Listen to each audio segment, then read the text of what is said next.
NFL Live on the air. Here's our timeline. Adam Schefter reporting former Titans receiver Rashard Matthews is on the move. He's headed to the Jets. And the Jets not the only New York team making a move. The Giants have traded former first-round pick Eli Apple to the New Orleans Saints. This is in exchange for a fourth-round pick next year and a seventh in 2020. We are still a week away from the trade deadline, 4 o'clock Eastern next Tuesday. And we've seen a lot of moves in the past few days. Happy to be here with you. Wendy Nix, Dan Graziano, Tim Hasselbeck, and Coach John Fox. We'll start right here. The decision, Dan, to move Eli Apple to New Orleans. Can you tell us some context, if you will? Second first-round pick from 2015 to be dealt in 2 days. So interesting. You have turnover in leadership there with the Giants. You have Dave Gettleman coming in as GM, replacing longtime GM Jerry Reese, and really moving on from a lot of the guys that Reese had brought in, including now Eli Apple. This is a player a lot of people were surprised he was back with the Giants at all this year. Had some real issues last year with the outgoing coaching staff. Landon Collins, his teammate, went on the radio and called him a locker room cancer, like on the record, out loud on the radio. So this was a guy that had some serious issues with the team prior to this year. Everything I had been told was that those had been resolved and he was in good shape. 23-year-old guy had started playing better, but they decided to move on from him because they're moving forward. He had met with the new leadership, with Dan Gettleman and Pat Shermer at the start of the season and was assured a clean slate. But there could be many reasons, Tim, that factored into this choice. Listen, sometimes things get repaired in a locker room, but, it's never quite the same or the way that you would want it to be. And I think, in terms of that, look, I think the Giants, when you look at where they are this season, and then you think about where the Saints are aspiring to go this season, I actually think it ends up making a lot of sense. And then if you think about the compensation, you're talking about a fourth and a seventh in future drafts for a guy that's played a lot of football and certainly had some moments, and he's had some, some issues, as Dan alluded, in terms of dealing with the coaching staff and dealing with, guys in his team. But we know the Saints have a good pass rush. We know that they've got a good corner opposite Eli Apple. And they've got a good group of linebackers. I think they're trying to bolster up the secondary a little bit to have a legitimate shot at making a run. No doubt. I mean, you heard even some grumblings or possibilities about even Patrick Peterson. They're looking for a guy to line up opposite Marshawn Lattimore, who's a Pro Bowl rookie, young corner. Eli's young. He's got length. He's got, deep speed. Maybe, it'll look better for him in New Orleans. Well, the Giants released Eric Flowers. He was the 9th overall pick in 2015. That was October 9th. Now they trade Eli Apple, the 10th pick in 2016. So if you're doing the math, that's 2 recent top 10 picks for the Giants gone in a span of 2 weeks. And they certainly aren't the only team. Speaking of trades, it was the Cowboys who made a headline-grabbing move yesterday. They opted to get Dak Prescott some help, trading for wide receiver Amari Cooper. This in exchange for a first-round pick in the upcoming draft. Oakland, by the way, will now have 3 first-round picks in 2019 after also getting the Bears pick in last month's Khalil Mack trade. So here's why Dallas did this. The 24-year-old has averaged 3.8 yards of separation on targets this season, and according to Next Gen Stats, it's the 4th best among wideouts with at least 25 targets. And Dak has struggled to get separation out of his receivers since the start of last year. His target's getting just 2.9 yards of separation at that time. That's the shortest mark for any quarterback with at least 250 attempts. And, Coach, I'll start with you. Let's look first at Amari Cooper's impact on this Dallas offense. I think, they've been looking for receivers all season long. And I think the acquisition of Amari Cooper is going to help them. They have to evaluate where Dak Prescott is. And how better to do that than make sure you have some guys around him that help that evaluation. Here you can see he's really quick. He's fluid in and out of breaks. He's got good explosion. He's got good catch radius. He was a Pro Bowl receiver 2 years ago. So he's done it. He's made that transition from college football to pro football and pro coverages. He can get off the press. He does have excellent quickness. Good nod here on Roby. All right. But excellent move out of the break there. And again, he's a guy that's 24. So he's got a lot of good football ahead of him, and he's got a lot of ability. I think he helps the Cowboys. I think the issue just ends up being, Wendy, is we're doing the good and the bad. And what Coach said is exactly right. 24 years old, had 2 seasons where he had over 1,000 yards receiving. Had 7 touchdowns last year on what was a down year. he definitely has been plagued by some drops. Now, I do think that there are coaches believe that you can coach guys out of drops, somebody that has good hands, which I certainly believe that he does in terms of it being more of a concentration thing. But I don't think there's any question that he is an improvement at the position for the Dallas Cowboys. And then when you think of the skill set of the other guys that they have, Michael Gallup and his speed, Cole Beasley and his working inside. Now, all of a sudden, you add somebody with kind of a different group of skills, a different skill set, and that really can run the entire route tree in Amari Cooper.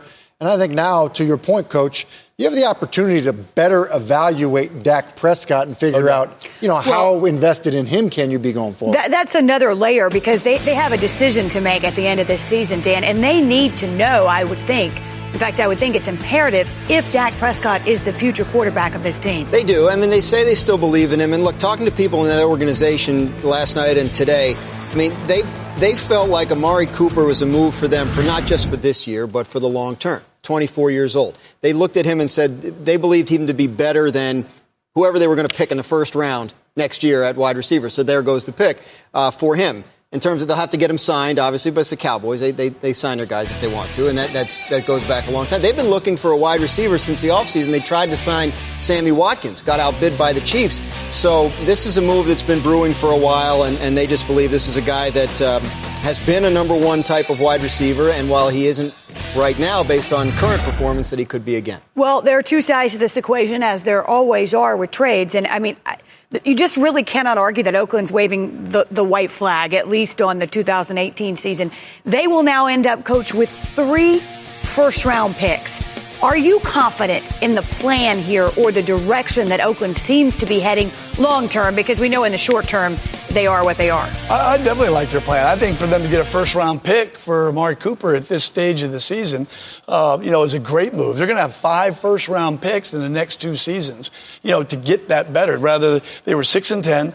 Rather than sit there and stand pat and just kind of hope you get your picks as you go, they've made some aggressive moves here with both the Khalil Mack and Amari Cooper trade to better, infuse some talent into that offense. Of course, we know, though, those picks, I mean, they matter when you get them right, or when they're productive, because just having a volume of picks doesn't necessarily guarantee long-term success. No, but what having a volume of high picks does is enables you to control the draft, enables you to get who you want, right? So if they have 3 first-round picks next year and there's a player they want at number 1 and they don't happen to have that pick, now you can get him. So if they wanted, if they need a quarterback and a pass rusher, they'll be able to get, both of them probably in the first round the next couple of years. This is about building a team that hits the ground running when they get to Las Vegas in 2020. They are moving. They're obviously they're not going to come out publicly and say that while they're still trying to get people to come to the games in Oakland, but it's clear that that's what's going on, and they want to be as young and vibrant and exciting as they can possibly be when that gets going. One piece of the puzzle that is in place, at least right now, and I say right now because anything is possible, is the quarterback, Derek Carr. He did say this via tweet today: I'm a Raider. It's not a popular thing to be a Raider right now, but I am, and I love it. I love the struggle of trying to fight back for our city when not a lot of people believe in us. People can try all they want to tear us apart, but it's not happening to the real ones. Fair enough, but we will pull out the panic button just in case we need it, and I'm not saying that we do. But I'll ask you this: panic or patience when it comes to the Oakland Raiders under John Gruden? Tim? Look, I'm going to be patient, and I wish I wasn't saying patient right after Derek Carr's tweet, because if I'm Derek Carr, I'm not being patient. But I think, look, he signed a 10-year deal. I mean, the reality is that people don't get that type of security in the NFL. And so we're not used to seeing these long-range plans because guys don't usually get a chance to make long-range plans. It's usually you have to win now. And so I think under John Gruden, you have to realize that, we're still talking like in 2025, okay? Like that's what we're talking about here. Like, are they going to be good in 2025? I'm sorry, Coach, but you never got that luxury. It's a 10-year contract, but I mean, you're assuming a lot of variables. He wants to stay. They want him to stay. I know he gets paid, but listen, that'd be a lot of money to walk away from. Well, there's a lot of money no matter how you slice it. And so I think you have to be patient in that regard under Gruden, but that locker room because that's a different deal. Those guys don't have 10-year deals. No, they do not. So I'm patient, but in a weird way. Okay, well, weird the operative word there. We'll just leave it there. Throw me the button over here. Yeah. I feel like you're not going to hit it either. But anyways, I'm going to stay patient as well. I think, back to John Gruden's point early on was they were 6-10, all right, with these two marquee players, bottom line, and they weren't going anywhere. To sit and stand pat, I think, would be the mistake. I think right now with all those picks, and to Dan's point, you can move around that draft, you can parlay that, and just target some key guys that are going to put you over the hump. Whether that's a quarterback or whether that's another pass rusher, whether that's a shutdown corner, those are all key pieces to getting over that hump in a very, very competitive division right now that they're really not going anywhere, whether they would have traded those picks or not. You guys are making a lot of good points. I just feel like I want to hit it. You want to hit it? Just women's intuition. I don't know about, I understand Derek Carr's tweet. And Reggie McKenzie's tweet yesterday. If you put that in front of Carr should hit it. Yeah, well, I'll hit it for him. It's your perspective. You going to hit it? Like, you think the Raiders are going to be good this year and now you're panicking that they might not? Yeah, then yes. But who thought that? And especially as sitting there with the record they have right now. So patience is literally the only option here. It stinks. Oh, come on. There's always an option. If you're an Oakland Raiders fan and you're still shelling out money to park and buy tickets and Dan's going to tell you not to. Concessions at the games for the next year, maybe 2 years, that's a shame. But the big picture, you gave a coach a 10-year contract and obviously free reign with the roster. He's going to do what he thinks is best for the long term, and the long term is in Vegas, baby. All right. Raiders ownership on line one for Dan. He said it. We didn't. Keep going. Listen, the Raiders' struggles date back to last season, and those points are fair. They've produced a 1-9 record since Week 14 last year. They've been outscored by 109 points during that time. Both of those, by the way, the worst marks in the NFL. And the offense has struggled to find the end zone, the fourth fewest touchdowns in the league, which will lead you, of course, to a rebuild, which is what we're seeing. So here's to wrap up the trade so far. This is from Adam Schefter. He will be busy this week and into next week. Cornerback Eli Apple to the Saints, Amari Cooper to the Cowboys, Carlos Hyde to the Jags, and still a reminder, the NFL trade deadline a week away, 4 o'clock Eastern, next Tuesday, the final time to make a deal. Well, there are plenty of questions today regarding the G-Men's decision to go for 2. After a touchdown that cut the score 20-12, they would need to stop Atlanta from scoring again. But if you assume another Giants touchdown and a 48% conversion rate on 2-point tries, the Giants had a net win probability of 58% by going for 2. If they had kicked both times, they would have had a net win probability of 46%. So the decision gave them a chance to win in regulation while giving them an ample chance to tie. That's if you look at it by the numbers. Still, lots of frustration in the Big Apple. Here's Pat Shermer. You increase your chances by 50% if you go for it and make it there. So that's what you do. Because then if we score a touchdown, we just kick the extra point and win. And I felt good about the 2-point play, and we just didn't connect on it. And again, I think it's an aggressive approach from a head coaching perspective. I want to be aggressive for our guys. I like the call. I love being aggressive. I don't know if I could be a coach because I'm going for it on 4th. We're going for 2. That's why I'm not a coach. So I like the call. I'm always gonna ride with them. I just wish I could have came up with it. Obviously disappointed, but that's what happens in this league if you don't play to the caliber that you can, and we're not doing that. We're running out of time. We got to get going, and we can't settle for almost anymore. So the Giants fall to 1-6 in what is quickly becoming a lost season as we say hello from the film room, brought to you by Horizon. Hindsight, we know 2020, Coach, even so.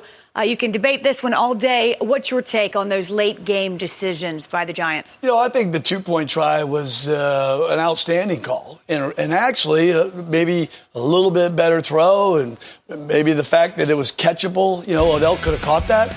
Then we're not talking about that here. So it is hindsight 2020. And, 2 weeks ago, Doug Peterson makes the same thing, a division rival, and it was a genius move. So the reality is they lost a close game by 3 points, and they're 1-6. And a lot of people, and that's a big market, are frustrated. And, I think the decision-making was all sound. It's just a matter of the execution. Would you be comfortable being that aggressive in today's game, the way it's played? Well, I think right now, they're trying to get off the snide. I mean, they're trying to get a W. So you got to be aggressive, and you have to take those kind of chances. And the Atlanta Falcons are not real happy where they are either. And they're a talented football team, and you're in their house. So I like the aggressive mindset. What I will say is this. It's easy to point to that, especially when it comes at the tail end of a game. It's a highlighted decision. There were plenty to go around. And I think if you're looking for scapegoats here, there's plenty of those as well. The reality is on offense, you're going to have 10 guys do what they're supposed to do, but you need 11 to do it to be successful. And the problem for the Giants right now is sometimes the one guy not doing their job is one of their better players, or supposed to be one of their better players. Nate Solder, when he signed with them, was the highest paid left tackle. He's got to work better with Will Hernandez here because, quite honestly, that's just not good enough when the quarterback's on the ground. Saquon Barkley, we're all talking about what a great player he is. Well, guess what? You got to pass protect in the NFL as a running back, and he just gets walked back into Eli's lap, and that's not good enough. Odell Beckham, when it's zone coverage and you have a corner-flat combination, get to the corner. There's no sense stemming this inside, being slow out of your break. I don't know what you're doing. That should be a touchdown. And Eli Manning, when you have a really creative, good call on 4th and 1, and you've out-leveraged the defense, give your guy the football. And so you just look at this. These are supposed to be their star players. This is your big-time left tackle. This is your star running back. This is your star receiver. It's your Super Bowl winning quarterback. Those guys need to play better. And so I think when you look at this, like, Eli said, this almost stuff, isn't going to be good enough. Well, it's clearly not, and sometimes it's the guys that should be making the biggest difference for them. And you look at a lot of those plays, they're in the red area. And everybody, you hear so much about the red area, it's a 4-point swing. I mean, you're settling for field goals to get points versus touchdowns, and that's a 4-point swing. And in a 3-point game, which a lot of these games in the National Football League are, that's a difference in the game. Dan, last season was, I think, for lack of a better term, almost a circus with the Giants. There was so much that went on. You put that behind you. We said, okay, that was sort of an aberration. This isn't who that franchise is. Look, they're 1-6, maybe not the same level of chaos. The record is what it is, though. What's the level of frustration here after 2 seasons like this? Well, high level of frustration, obviously. I mean, you look at, they finished the regular season 11-5 in 2016. Since that end of that regular season, they're 4-20. I mean, they're literally one of the very worst teams in the entire NFL without any equivocation. So the circus last year may have covered up some certain fundamental issues, which is, the roster just isn't very strong. It isn't very deep. We talked about them trading away a 2016 first-rounder, cutting a 2015 first-rounder. There are very few players left on that team from any draft prior to 2017. There's 2 from the 16 draft, 1 from the 15 draft, Landon Collins, 1 from the 14 draft, Odell Beckham, and then there's no one left on the team that was drafted before then until you get back to 07, Zach DiOssi, 04, Eli Manning. So just haven't built a roster, and this is what they're left with. And that's, they misread the situation thinking they could rebuild on the fly, sign a high-priced left tackle, draft a superstar running back, and contend this year. Well, they're not the first team to fall victim to that. That's a tough way often to build a franchise, and certainly long-term success, Coach. Yeah, I think, again, that's the lifeblood of any franchise is the draft and making sure you make good selections. And, to be quite honest with you, it was why I got to spend 16 years was making good decisions on draft picks because it takes players. It's not all about plays. Mm-hmm. It takes great players. All right, that's it here from the Film Room, brought to you by Verizon. And believe it or not, we are looking ahead to Week 8. When tracking the domestic dust bunny, you commonly find them hiding under wardrobes next to lost socks. Don't move too suddenly or they'll scurry off. What's utterly fascinating about the dust bunny is that although they are not actually sentient creatures, when they hear that Geico not only saves people money, but also has a 97% customer satisfaction rating, it's obvious to them you should switch. Because yes, switching to Geico is a no-brainer. Oh no, it's the dust bunny's only natural predator. Run along, dust bunnies, run along. 10 seconds to go. We need a Minneapolis miracle.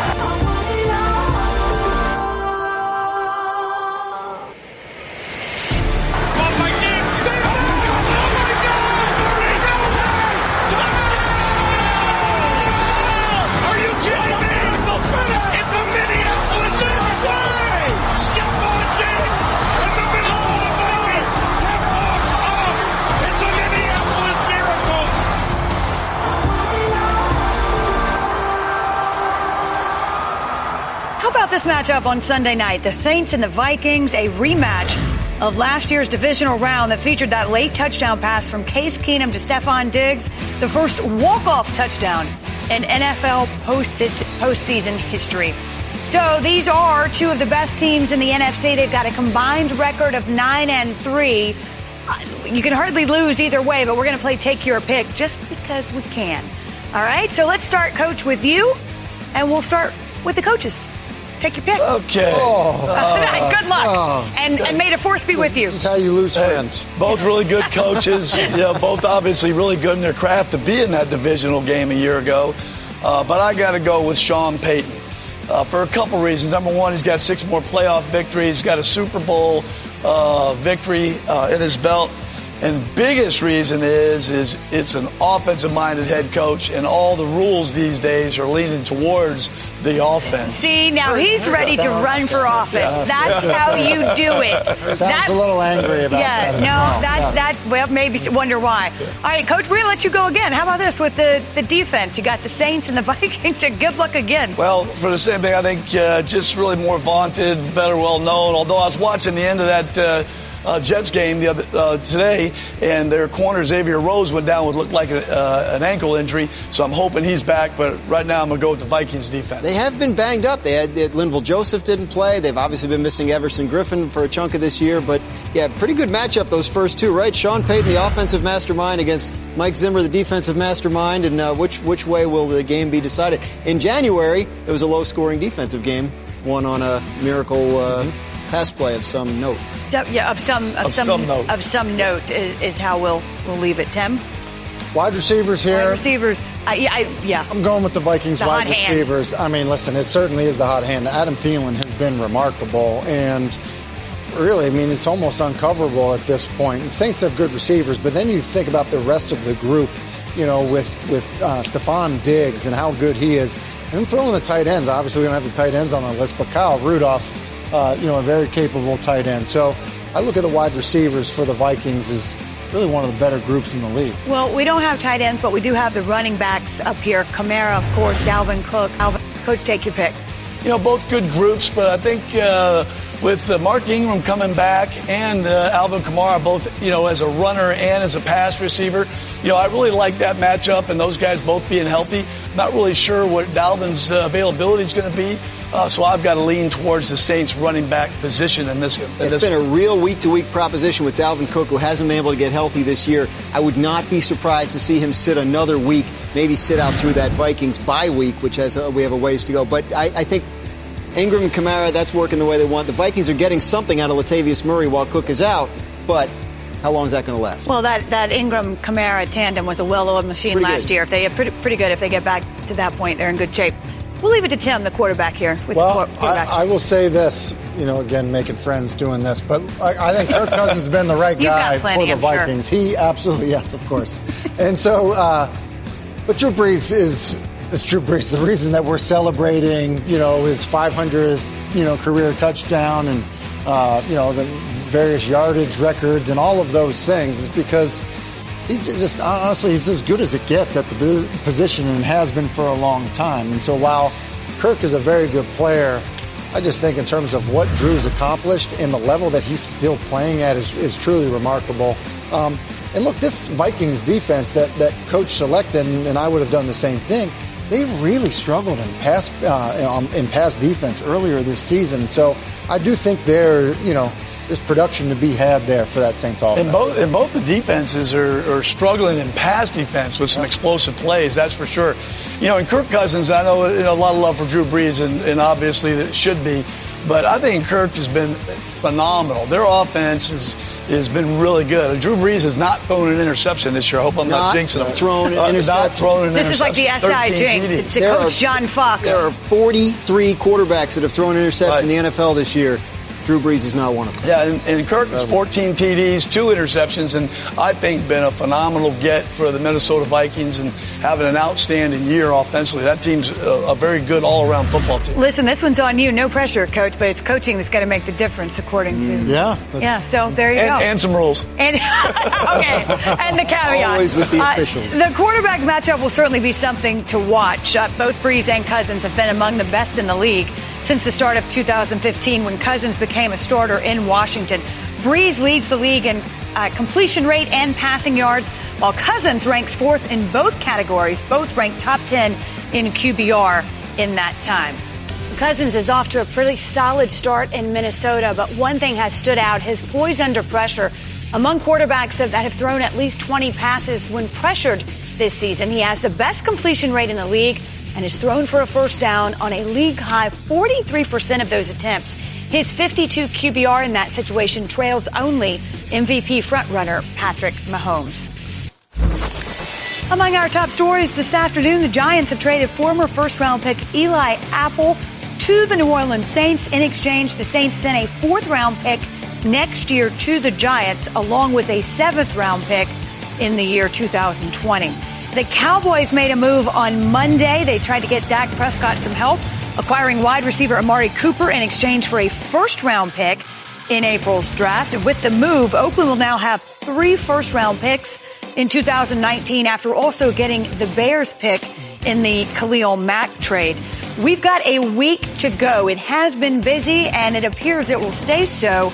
The trade deadline, the close of business next Tuesday, which for the league is 4 o'clock Eastern, so 7 days to go, which gives us an opportunity to look at some of these other names that you're hearing about who may be on the trade block, Dan, and also to give you some perspective about a grade A trade, an ideal scenario, if you will. So first, some perspective, and we'll start with Patrick Peterson, who's been adamant he wants out of Arizona. Yeah, Patrick Peterson saying that. You know what? Peterson? We're going to start with Le'Veon Bell. We're going to start with Le'Veon Bell. Because we can. Okay. Le'Veon Bell. Nice over here in the Dan. cartoon. Thank you very much. I can move quicker than you think. Le'Veon Bell. They can't trade him until he signs his franchise tender. And unless we're going to get Le'Veon Bell on the show, we're not going to have anybody here who can predict when that's going to be. He told Jeremy Fowler a few weeks ago he was going to be back last week. He wasn't. He's still not back yet this week. Has to be back within 3 weeks in order to be eligible to play this year. But at this point, no guarantee that he will. And again, if he waits until after next Tuesday at 4 o'clock, well, then he can't be traded, right? And so maybe he'll do that for that reason. Maybe there's some speculation, but at this point, that's all it is. The team doesn't know either, Coach. But let's say, for the sake of argument, there is a trade.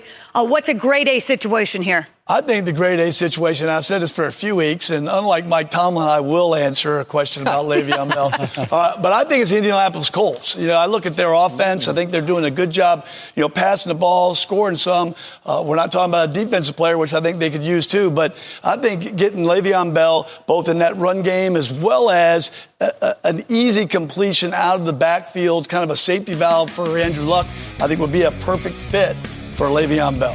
Again, if he does report and sign his tender after that trade deadline, then, of course, the team has no options, and then we have to get through the season, which, maybe is where we're headed. Guess what? Now we're going to talk about Patrick Peterson. Sure? Yeah, and he's still adamant he wants out. There he is. It hasn't changed in the last 45 seconds. No, he does. And look, this is a Cardinals team's obviously going nowhere this year. He wants to be in a more competitive situation. The Cardinals have been adamant that they will not trade him. Steve Wilks, the head coach, coming out yesterday and said it's out of the question. And if you take the Cardinals at their word, then there's nothing to talk about. But what's interesting is this is a Pro Bowl player who's signed for a couple more years at less than $12 million a year after this year. The offers are going to get good. And if teams are calling and offering enough of a package, then you do wonder if the Cardinals change their mind, especially because their season doesn't seem to be going. It wouldn't be the first time. I mean, you can mean both, right? You can say we're not interested in trading him, and then you could get an offer you can't refuse. Some people call it lying, but yes, I'm trying to give it the positive spin. Fair enough. Well, listen, a grade A trade, in my estimation, would be the Philadelphia Eagles. Think about this. Jalen Mills has been a project for them at corner, and it really. I can't say that it's worked out probably the way that they would like it to work out. Then you think about what they've done in the past. Ronald Darby, they acquired via trade with the Buffalo Bills. He's their other starting corner. And let's face it, it is a team that believes they have a really good roster. And so adding Patrick Peterson, who, Dan, you mentioned that the compensation in terms of the money's owed to him, going forward, it's not crazy money for a top flight corner, which I believe he still is. And it also, I think in terms of a grade A, trade, look, I actually think it would put Patrick Peterson in a place where he feels like he's got a chance to be playing in the postseason, to be playing meaningful games to a guy that's had a great career, but, hasn't really been on very good football teams. Demaryius Thomas, he's under contract through 2019. Nevertheless, a name you hear bantered about. Well, I don't know what that exactly. That's the eraser on the squeaking on the chalkboard. Yes. Yeah. Got it. Everyone likes that noise, as everyone knows. Demaryius Thomas, under contract, as you mentioned, through next year. He's going to make $14 million next year. The Broncos probably aren't going to pay that, so they'll look around to see if they can get anything for him in exchange. In the meantime, they have Cortland Sutton, rookie receiver, who's coming on, who they like a lot. They feel like they can replace Thomas's production, so we'll see what they can get. Look, he's 30. He's not the player he was, but a lot of teams were interested in Amari Cooper. He ends up fetching a first-round pick. There's a lot of teams out there that need wide receiver. They might end up getting more than you think for this guy. All right, if you're drawing this up, perfect scenario, where's he go? Tennessee Titans. Look, we talked about the Cowboys situation, and we said, well, hey, you need to figure out the receivers so you can evaluate the quarterback. Well, the Titans are in a similar situation. They obviously drafted Corey Davis in the first round. He's coming along for them. But I think, and Dan, I believe you're right to mention Cortland Sutton. He's actually been very good for them. And I think in an effort to get him on the field more, moving Demaryius Thomas makes sense. And you think about the Titans. Rashard Matthews basically said, look, I don't want to be here because I'm not playing that much. So they have an issue there at wide receiver. They could use a guy like Demaryius Thomas, a big physical receiver, would help them move Corey Davis around a little bit. Remember, they lost Delaney Walker, gives them another weapon. I think they feel like because the AFC South is kind of as wide open as it is, that they can win that division. I think Demaryius Thomas would be a player that maybe helps them do that. And they've had a problem scoring points for sure. That's been a weakness. Again, a week to go. The trade deadline, 4 o'clock next Tuesday. Do we get the eraser again? Well, I'm listening. There it goes. There it was. See? There it is. You ask and you receive. All right, LaShawn McCoy. Yeah, I mean, everyone wants to say LaShawn McCoy because the Bills aren't going anywhere and because he makes money, but there's been no indication that Buffalo wants to do this. I mean, he's not killing them on the cap. It's about $9 million this year, about $9 million next year if they were to keep him. They don't have anything else on offense. And again, if a team comes and makes it worth their while, they think about it. There's been no indication from Buffalo that this is something they want to do, but it's a name that will appeal to a lot of teams that have a need at this position. Right. I agree with you, Dan, in the sense of Buffalo doesn't want to see him go. I agree with that. But if I was down there in South Florida in Tampa Bay, I'd be looking at dealing for this guy. Because right now the Tampa Bay Bucks need some help. Their defense is struggling. They just lost another couple linebackers. They need to keep opponents off the field, and the best way to do that is a run game. Jameis Winston is throwing the ball. They've got great weapons in the passing game, but they've not been able to, control the clock and really run some time down to save that defense. I think a running back like LaShawn McCoy would fit right in. All right, Tim calls it lying, Coach, but have you ever been in a situation where you meant what you said, and then, the phone calls come in and the offers come and you sort of... Well, it's kind of no, you lied too. All right, fine. All right. That was a long pause. I knew I was dead in the water. At least you're honest now. Fine. Here, we'll recap how it all went down. Coach says that the Colts would be the spot here for Le'Veon Bell. We've got the trade to the Eagles, the Titans, and the Bucks. All of these players, again, rumored, but, not necessarily going anywhere. They have until 4 o'clock Eastern, Tim, Tuesday. Well, listen, at the pace we're going, there's all some stuff like this could happen. Well, I know you're absolutely right. It's been extremely busy, starting last week with Carlos Hyde, and then we saw yesterday with Amari Cooper. So who knows? Adam Schefter he's got like 10 phones working right now. I can't even imagine. Get your Sunday started early. We got the Jaguars headed to London to face the Eagles. His 6th straight season, Jacksonville has played across the Atlantic. The news out of the Jags this week, Doug Marrone says Blake Bortles will remain the team's starting quarterback. This is despite benching him after 2 turnovers the day before. Backup Cody Kessler took over for Bortles midway through Jacksonville's 20-7 loss to the Texans. The team's offense struggled. There was then a decision to make, and the team has opted for Blake Bortles. The panic button is back. I don't know if we need it, panic or patience, with Blake Bortles. You don't know if we need it? I figured we might need it. That's why I got it out. I'm just saying. You never know with you three. I mean, look, here's the deal. I don't believe anything has changed from the offseason to now in terms of Blake Bortles. The only difference now, which is why you have to panic, is there aren't any other options in terms of what you can do other than Blake Bortles like there was during the offseason. And so, look, I feel like this has been bad. He obviously has not played well. He played well during a stretch of last season. But I think the other aspect of it in terms of this is that I think that Doug Marrone has made this situation even worse by pulling him, putting Cody Kessler in, now talking about Cody Kessler getting reps during the week. Like, here's the deal. Cody Kessler is not your answer instead of Blake Bortles. And so because of that, I think it's a panic on this situation. And here you go. I know. Well, I'm doubling down on the panic. And I'd like to, I'm kind of embarrassed to say, but in the preseason picks for Super Bowls, I picked Jacksonville. And I look back, and really the biggest thing I see is the turnover ratio. Right now, that defense, very proud defense, all right, is only taking it away 5 times. A year ago, they were plus 10, and they took it away 22 times. And on offense, they've turned it over 17 times to be minus 12, second worst in the league at this point, and that's why their record is. And until, whether it's Blake Bortles or whatever, he needs to play more like he did against the New England Patriots a few weeks back, all right, than he has lately. Regardless of who's getting reps in practice, there's no doubt that they have to get this turnover ratio thing worked out, because you can't go anywhere, all right, with that kind of turnover ratio. Let's wear this thing out, Dan. Okay. It's Are we at 3-for? Yep. It's got to be panic. Like we are. I mean, it just has to be, because they can't operate like this. I mean, you guys, you coach, you make a great point. It's the turnovers. The defense has given up 60 points the last 2 weeks to the 2 Texas teams who can't score, and they're in bad field position as a result of these turnovers. It's not that defense is playing great, but they're in bad spots as well. So they got to the AFC Championship game last year with Blake Bortles playing quarterback because they were able to run the ball with Leonard Fournette. They were able to play a killer lockdown defense at all 3 levels and minimize the damage that Bortles' inconsistency does. They haven't been able to do that this year, but he's going to keep playing, because it's like somebody asked Kyle Shanahan, is he going to stick with C.J. Beathard? And his answer was, yeah, he's the best quarterback I've got. And this is the same thing with Jacksonville and Bortles. Well, here we go. So Blake Bortles it is. Despite holding a 17-point lead at the start of the fourth quarter, at home, by the way, the Eagles went on to lose to the Panthers. Now a long road trip to London. They've got a 3-4 record and plenty of question marks heading into the second half of the season. Panic or patience, gentlemen, when it comes to the chances of the Eagles winning their division?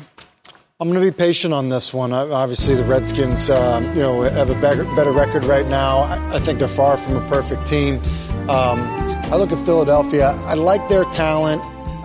I think that, Carson Wentz is going to start to carry this football team. I believe that'll happen. I believe he's that caliber of player. I think sometimes our expectations for guys coming off of major knee injuries are a little bit out of sorts sometimes. And I think that he'll play better, the second or the last 8 games of the season than he did, for the few games we've seen him so far this year. And I'm going to stay patient as well. I think they're the most talented team in the division. And look, I know it's early and it's going to be a dogfight with all those guys really in the NFC East. But at the end of the day, I still have a lot of faith in the Eagles defense. And I know their offense will get better. They'll get healthier as they move forward. They still need to protect a little bit more consistent than what I've seen on the season thus far. And, I think anytime you have a quarterback change and somebody new at the quarterback position from cadence on down, it's going to be real critical. Yep. I knew someone needed it. Figured it was you. Look, what happened? It's supposed to go, an alarm's supposed to go off. Yeah, it's not working. Not even the panic button works in Philly. Look, I mean, the Eagles team we're talking about, which is last year's Super Bowl team, doesn't blow a 17-point fourth-quarter lead. Doesn't blow a 7-point fourth-quarter lead because it locked games down with that defense, with that pass rush in the fourth quarter. That's what was most alarming about this game. Yeah, the pass protection has been an issue. Jason Peters struggling physically, I think, a little bit at this point. They don't have a downfield threat to keep defenses honest. They can make some trades, and Howie Roseman will. But I'm concerned that defense wasn't able to put that game in its pocket. That, to me, is what stands out. And plus, I keep hitting this point. This division hasn't had a repeat champion in 14 years. It's not a coincidence. It's always competitive. It's always tough. And it's always unpredictable. Is that your favorite stat? No. Because it's a good one. You use it a lot, but it is a good one. It is a good one. Not a bad one to use. We'll see. All right, one more, if you will. The Chargers survived the Titans last week in London. Mike Vrabel opted to go for 2 late instead of kicking the extra point. This was after scoring a touchdown in the final minute of regulation. Marcus Mariota and company could not convert on the 2-point try, and therefore here we are again talking about these late game decisions. But in this case, panic or patience on the Titans' chances of winning their division? I'm going to be patient. My answer is pretty simple. the division stinks. I mean, it's not a good division. No, you can't count anybody out. No, you can't. And I think that when you look at this bad division and you look at, the teams that can't run the football or teams that are struggling with their quarterback play, they can't protect their quarterback, for all of the problems that the Titans have had offensively. And they've been bad and for the most part, they've been bad on offense. They've got a quarterback that's got a unique skill set. He's hard to defend because he's such a good runner.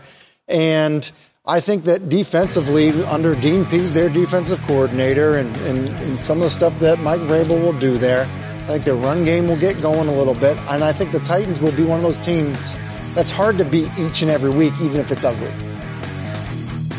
Go ahead, Dan. Well, I guess I'm going to go. And I'm going to remain patient for a lot of the same reasons Timmy talked about. And again, I liked Marcus Mariota coming out. I've been, banging with Teddy Bruschi all year, but with Vrabel, how come these guys can't score points? They know how to run the ball.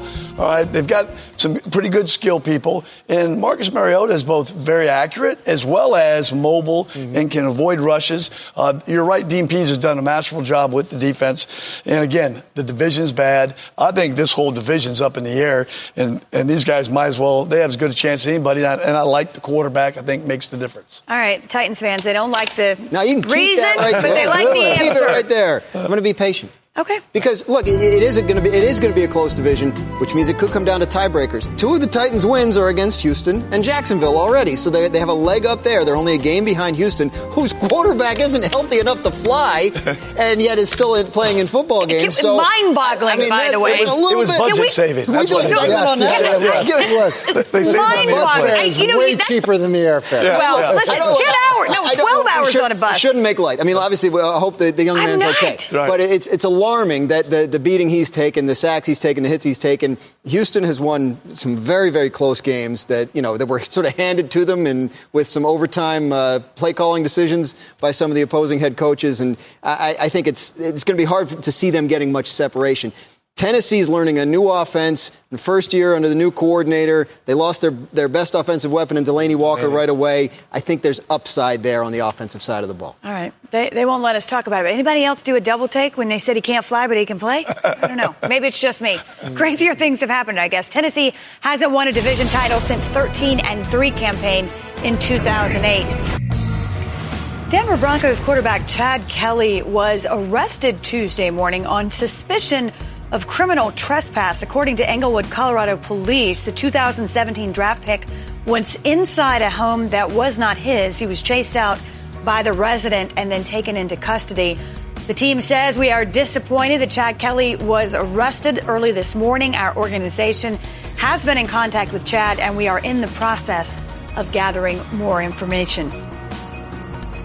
More information now as we go inside the headlines. The first coming from the Associated Press, reading Bills quarterback Anderson to start against the Patriots. Allen ruled out. The question, what's the latest with the rookie quarterback Josh Allen, Dan? Look, they're taking it slow. Look, they're playing the long game with Josh Allen here. It sounds like it might be similar to what Mariota had early in the season. He came back before he was ready because Blaine Gabbert got a concussion. They had no other choice.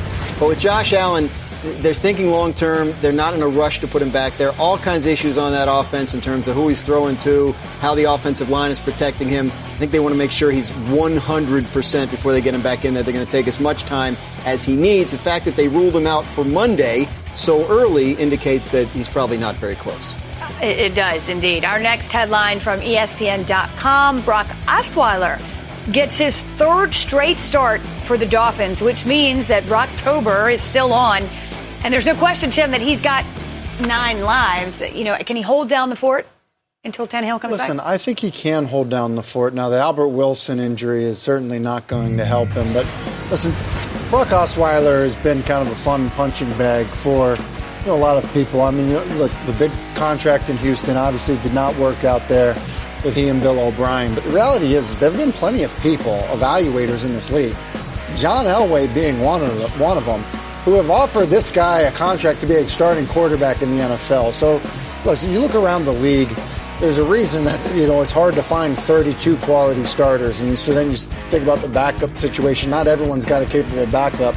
But in terms of a guy that has experience, that does have impressive wins under his belt as a starter, listen, there are worse options at the quarterback position than Brock Osweiler. I think it's a fair point that this is not one talent evaluator or one scout. Multiple. Who've made the decision to reward Brock Osweiler, but many, I would go so far as to say many, some of them with the proven track records. And I think what it comes down to is how many games you're going to be asking from him, because what we haven't seen with Brock Osweiler is the consistency over a long period of time. So if Tannehill's out for the rest of the year, then they might have an issue. But the Dolphins feel like Osweiler's a guy that can get them through a stretch of games. Yeah, I mean, listen, Brock Osweiler's the starting quarterback in Miami right now. If he were the starting quarterback in Jacksonville, would we feel differently about them versus Blake Bortles being the starting quarterback? Like, I'm not really sure I don't know that we would. Correct. That's 6-1, right? There you go. So, right? So, listen, the Dolphins could be in a worse spot. Okay.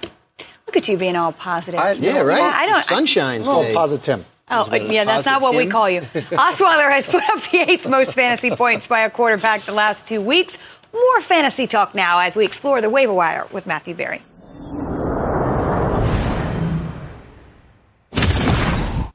In a tough week for streaming quarterbacks, my top ad, Baltimore's Joe Flacco. Revamped wide receiver group, Baltimore's passing attack looking better than it has in quite some time. Flacco, over 275 passing yards in 5 of his last 6. He's averaging a career-high 43 pass attempts per game this season. While the matchup with Carolina isn't amazing, Panthers actually allow the 6th most air yards per pass attempt this season, so Flacco could have some success with a deep ball in this one. Flacco available in over 65% of ESPN leagues. My top running back ad this week, Oakland's Jalen Richard. With Marshawn Lynch injured, Amari Cooper out the door, the Raiders will use some combination of Doug Martin and Richard in the backfield, and I believe Richard's receiving upside gives him more value in PPR formats. Richard already has 4 games this season with 6 or more catches. He's being targeted on 42% of his routes. That's the highest rate among all qualified players this entire season. I expect that trend to continue this week against the Colts team that's given up the 2nd most receptions to opposing running backs. Jalen Richard available in over 82% of ESPN leagues. I like him more than Doug Martin in PPR leagues. Moving on to wide receivers, Chris Godwin, still available in over 50% of leagues. By the way, he scored double-digit fantasy points in all but one game this year, so he's certainly somebody that should be added if you're needing some help. But if you're looking for a deeper league option this week, how about Danny Amendola? Coming off a season-high 84 yards against the Lions, and in the 2 games with Brock Osweiler, Amendola, 14 catches, being targeted on 23% of routes. With both Albert Wilson and Kenny Stills banged up, I expect Amendola to see plenty of volume Thursday night against the Texans. Want the best fantasy football advice? Or just, see a grown man talk to puppets? Then be sure to check out The Fantasy Show, streaming all season long, exclusively on ESPN+. Adam Schefter now with some news out of Philadelphia. Press coverage, Eagles defensive end Derek Barnett undergoing shoulder surgery. He is now out for the season, according to a source. The former first-round pick recorded 2.5 sacks and 17 tackles this season. Week 8 power rankings, right? So we're headed into Week 8, which, of course, marks the halfway point of the regular season. They come out on Tuesdays. Here's where we stand. We have not had a change at the top for quite some time, and with good reason. The Rams, the lone undefeated team, followed by the Kansas City Chiefs. I tell you where we have seen some movement, Dan, and that's at number 5 with the Chargers, who've been a steady climb. Yeah, the only losses the Chargers have are to the top 2 teams. And so, obviously, the win going across to London and getting that win big for them. Their season's going to come down to whether they can finally beat the Chiefs, who've beaten them 9 times in a row. But they deserve to be in that top 5 as far as I'm concerned. I think they're a legitimate threat to win the AFC. How about here at number 4, Tim, with the Saints? How close are they to challenging those top 2? I mean, you can't really argue the Rams, I guess, but... Yeah, but listen, they're a legitimate Super Bowl contender, and so having them at 4, I have no issue with that whatsoever. Listen, we know all about that offense. I think that defense is a little bit better than advertised. Look, they've got a good group of linebackers. They can rush the passer. I think, they've given up some big plays. Coach alluded to it earlier in the show. They've given up some big plays in the passing game, but I think that's just all around a very good football team, and they're certainly well coached. And I think they might have helped themselves with the Eli Apple trade. I think. Well, that's right. Eli Apple, if you missed it, going from the Giants to New Orleans. That shores up maybe some of those explosive plays. Coach, the Redskins at 14, too high, too low for you? Yeah, I think that's about the right spot. I mean, they came up 2 spots. I think that's deservedly so for beating Dallas. But, I think their front seven's as good as there is in football. I think, their back end's getting better each week. And they just generate enough offense. I mean, 20-17, that's okay. Today's high scoring offense, I'm not sure, but I think they're right about where they should be. So we talked about one trade, which was Eli to New Orleans. Yesterday, the news was Amari Cooper. He leaves Oakland and becomes an additional threat with Dak Prescott for the Dallas Cowboys. Does his arrival, Dan, do enough to bump them up as we go along? I want to see him win a road game, right? I mean, that's the thing. Yeah. And what kind of role does he have in their offense? Can he be the consistent player that they hope he can be? Dallas, I think, is about where they ought to be at this point. Maybe, you could argue maybe a little low, but, that's based on a projection. That offense hasn't put it together. Defense has been good, but the offense has not put it together. Did we get a report that Aaron Rodgers is healing during the bye week or something? Oh, what? Did we get you brought that up? Because they went up 2 spots, so I just want to make sure. The best thing you can do is not play. The best thing you can do is not play. Oakland was on bye. They're up 1 spot. Yeah. Seattle was on bye, up a spot. Green Bay on bye, up a 2. Look at the Pittsburgh Steelers didn't play and went from the Cowboys got a bye week. I keep telling you, BYE's an easy victory. That's how they moved up. So next week, look for the Cowboys to move up. Look for the Titans to move up. There's the Chargers 4 teams will be on the top 4 team. Yeah, the best thing you can do is not play. Not that we're a negative culture or anything. Because you out of sight, out of mind. Everything you didn't like about them the week before. Exactly. Positive. The ugly wore off. This negative culture. Yeah, positive. Negative culture that we live in. Exactly. Well, Tim doing his part to bring us all up. Trying to be a ray of sunshine. Raise the bar. That's what I think. All right, listen. It's that time of the week, Hat Tuesday, and Tim likes it because it's the time of the week we're the most positive. We are all in. There's no issues with any of this. So, Dan, kick us off, please. Who you got? All in this week on the New Orleans Saints revenge game against the Vikings. The New Orleans Saints revenge season. They felt like they had it snatched away from them. I think they're the most dangerous team in the NFC to the Rams, especially when they play them, because what do you need to do to beat the Rams? You need to run at them, right? No doubt. And this team can do it. I think this is the team to watch in the NFC. Wow. Well, listen. I'm told you did go negative on this last week. Even though it's a positive. That was last week. Oh, okay. That was last week. I don't know what I was thinking. Now, please stop being prisoner of the moment. Here's the deal. If they're going to do that, they're going to have to stop one of the 5 best receivers in the NFL, and that would be Adam Thielen. I am all in on Adam Thielen being one of the 5 best receivers in the NFL. I mean, it's hard to argue against his production. He's been amazing. All right. Now he's got to face Eli Apple. I can live with that. Good point. This pains me a bit because big Patriots fan. It brings back memories of 2003. I can understand why. However, I'm all in. All right, the Patriots go to Soldier Field. They've got no Gronk. They've got no Marcus Cannon. They've turned the ball over twice in the first half, down 17-7, and they find a way to win by blocking a punt for a touchdown and returning a kickoff for a touchdown. Finding ways to win, baby. I cannot disagree that. Speaking of 2003, I tell you what, I didn't know. I actually did not know you were going with the Patriots. I think the Panthers have found something. I like the comeback. It's not the only reason, but I think they'll surprise some folks in the second half of the season. I do. I'm all in on the Panthers, even though I checked their schedule and it's not easy. Okay. See you next week.